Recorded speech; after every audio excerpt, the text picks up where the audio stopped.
Hey everyone, Mr. Sujano here. In this video, we're checking out a custom PlayStation 5 controller from Megamods. Let's get started. Alright, to kick things off, Megamods reached out to me and asked if I'd take a look at their PS5 controller, and I said sure for a fair and honest review. So here we are. Megamods directed me to their website and asked me to build my own custom PS5 controller. Now the very first thing I noticed is that they're using an actual DualSense controller here as the base for their modded controllers, and that's a really good thing. It gets a big thumbs up from me. I also noticed the price though, $79.99. They say it's down from $99.99, which is $10 more expensive than a standard DualSense controller. So before you even start modding this, you're paying at least a $10 premium. As for my controller here, I'll walk you through exactly what I did. The first performance upgrade I added here were back buttons. There are 3 different options. We have straight remap, advanced, and macro remap. Macro remap includes straight remap, turbo mod, auto double tap, auto triple tap, and continuous press. It's not compatible with some other mods though, so I selected this. It added $100 to my price. Next up here, let me choose a back panel at no extra cost, and I went with antique wood. Now scrolling down to mechanical shoulder buttons, at the time of filming here they were out of stock, and that's a really big bummer because I really wanted to test these ones out. And for the mechanical face buttons, it says, heads up, this option is currently not compatible with the back buttons. So that's also a bit of a bummer here. I was really looking forward to testing out the mechanical shoulder buttons and face buttons on this thing. So it looks like I have to stick with the stock buttons. Now for the specific mods on this controller, the back buttons I selected aren't compatible with them. But there are quite a few to choose from here if you were interested. You just have to choose a different back button option or no back buttons at all. Now for the exterior design here, by default it's set to white. You can choose midnight black for an extra $5, or you can choose a specific color if you're into that. I went with a wooden color for the front as well, just to match the back. I can't find it here though, so I just don't know if it's in stock anymore or if it's just not being offered at all. But there are cool things like hydro dipped. You can even do a chrome pink if you really want. Since my color is not available here, I'm just going to do something that costed roughly the exact same price, and that was $20. So I'm just going to select, let's just do the American flag and see how things go. From the back here, I did select the wooden paneling, so I'm not going to choose anything here, but you can if you'd like. If you don't like those wooden panels, I can do something like rubberized blue or a soft touch. There are quite a few options here, but again, every single option you choose will cost you. Now for the trim, there's a bunch of different options as well. If you wanted to go with something like atomic purple, you absolutely could. I went with soft touch black just to see what the soft touch was. It was an extra $11 here. For the touchpad, I left it as it was. You can change it if you'd like.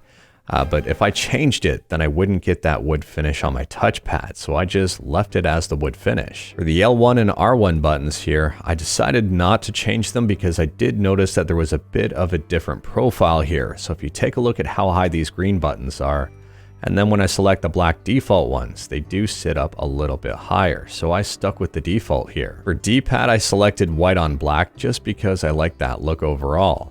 And then for the buttons, I did the exact same thing, white on black, because I do like the looks of those. For the thumbsticks here, I just kept them as the stock thumbsticks on the DualSense. I really like them and I didn't really want to change them.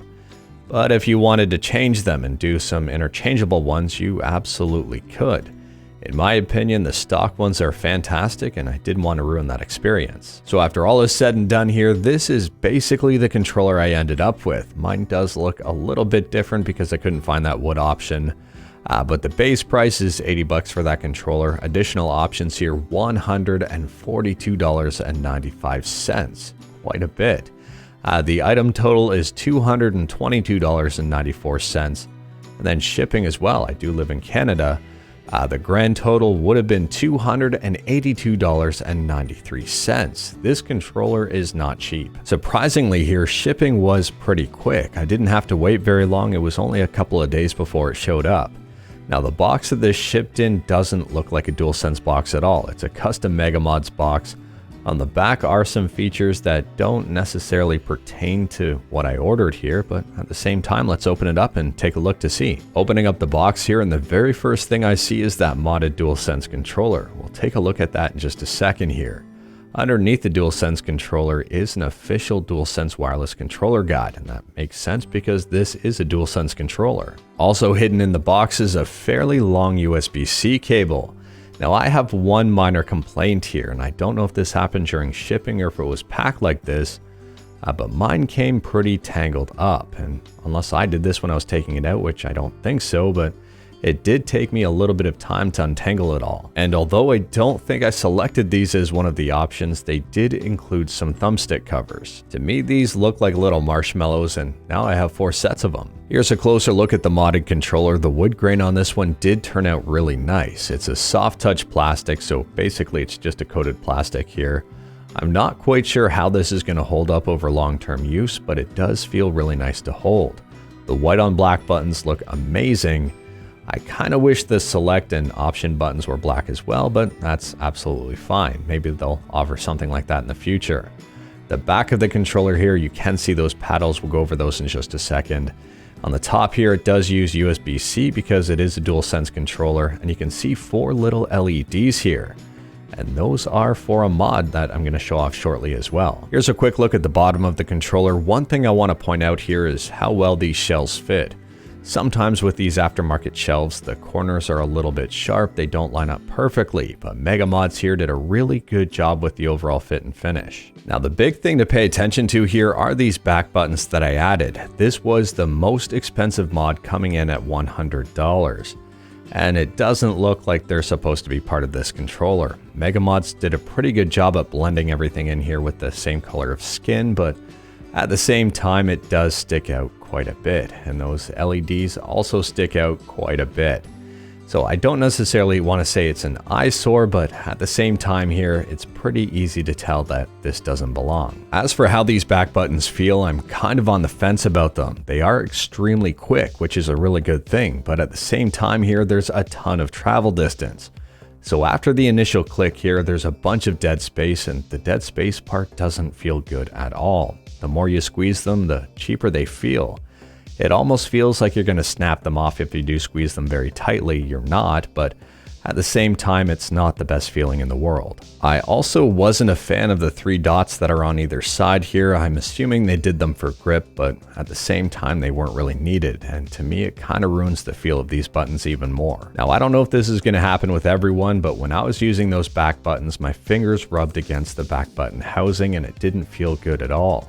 Over longer gaming sessions, it became quite uncomfortable. For those that are wondering, here's a modded DualSense beside the non-modded DualSense, and you can see how much those back buttons stick out. By default here, nothing is mapped to those back paddles. You will have to map them yourself, but it is fairly simple and straightforward, and everything is done through the hardware.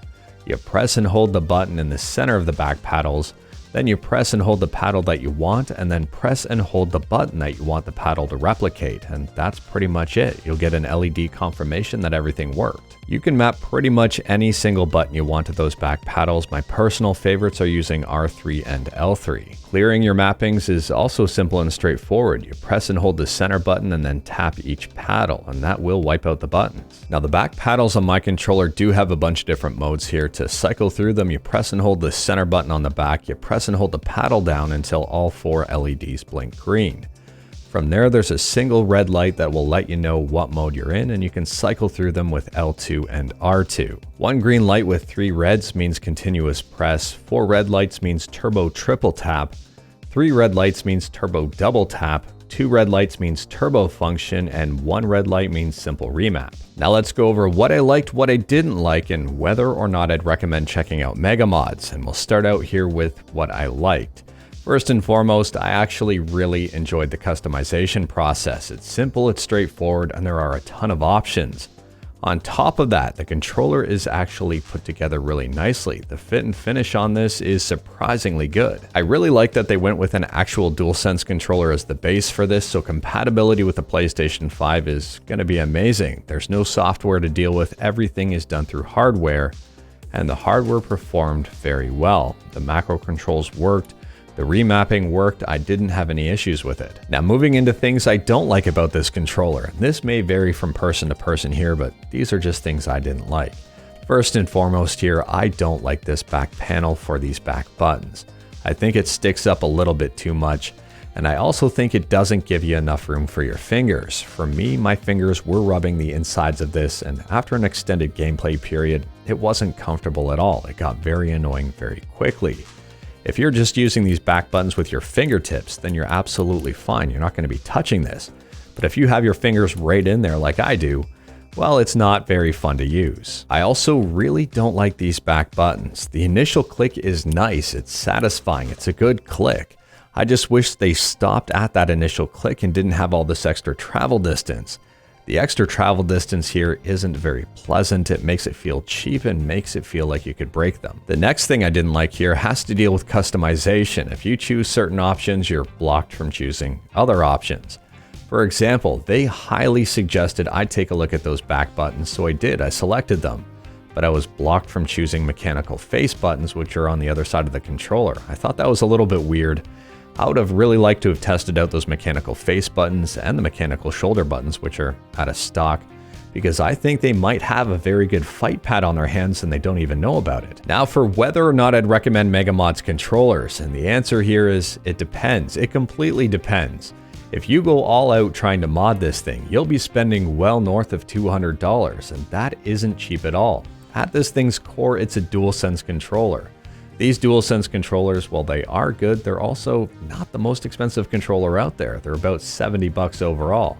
So you're paying over 3 times the amount of a DualSense controller just to mod it. Now, if you're looking for a controller with very specific needs in mind, for example, first-person shooter mods, I didn't even go over a bunch of these because my controller didn't have them. But there are packages here that give you very interesting things. For example, this Akimbo mod that shoots both dual-wield handguns at the same time with a press of a fire button for COD games. So you can take a look at some of these here. Auto sprint, we have dual trigger, fast reload. I wouldn't necessarily say they are completely legal, but at the same time here, I don't think you'd necessarily get caught considering these are hardware cheats and not software cheats. Now, fortunately here, there are ways to lower the cost of the controller overall by picking up one of their pre-configured bundles that do have some mods on them. And you can get them for a lot cheaper than modding it yourself and putting all the bells and whistles on it. I mean, $120 here is a lot cheaper than $240. And this is a much easier pill to swallow. Now personally here, whether I was picking up a pre-configured controller or configuring one myself, I'd probably try to stay under the $120 price point. But anyways, that is all I've got for this video. Huge shout out to Megamods for providing this controller for a fair and honest review. Let me know your thoughts about Megamods in the comments below. Do you like them? Do you hate them?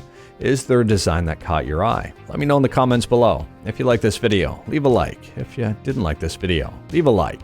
Hit that subscribe button, check out my other videos. Thank you everyone, take care.